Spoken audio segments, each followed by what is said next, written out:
என்ன ஐயா காலெல்லாம் பிடிச்சிட்டு இருக்கிய? இரண்டுமே வானவில். அப்போ காலை தான் பிடிக்க முடியும். வேற என்ன இருக்காங்க பிடிக்க? இது என்ன பிரமாதம்? இது விட பெசலைட் ஒண்ணு இருக்கு. என்ன விஷயம்? மேட்னி ஷோக்கா? எப்படி திமிகள் அது நடக்கும்? அதான் முதல்ல நானும் யோசிக்கிறேன். அது ஒண்ணு இல்ல, எனக்கு எப்படியாவது கஷ்டப்பட்டு எங்கும் வானவில் எதிலும் வானவில். முக்கி முணங்கியாவது ஒரு பொம்பளை புள்ள பெத்து. அதுக்கு ஏண்டி அவகிட்ட கேக்குற? நீயே பெத்துக்கலாமே. என்ன ஐயா காலெல்லாம் பிடிச்சிட்டு இருக்கிய?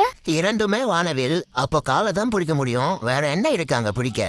இது என்ன பிரமாதம்? இது விட பெசலைட் ஒண்ணு இருக்கு. என்ன விஷயம்? மேட்னி ஷோக்கா? எப்படி திமிகள் அது நடக்கும்? அதான் முதல்ல நானும் யோசிக்கிறேன். அது ஒண்ணு இல்ல, எனக்கு எப்படியாவது கஷ்டப்பட்டு எங்கும் வானவில் எதிலும் வானவில். முக்கி முணங்கியாவது ஒரு பொம்பளை புள்ள பெத்து. அதுக்கு ஏண்டி அவகிட்ட கேக்குற? நீயே பெத்துக்கலாமே.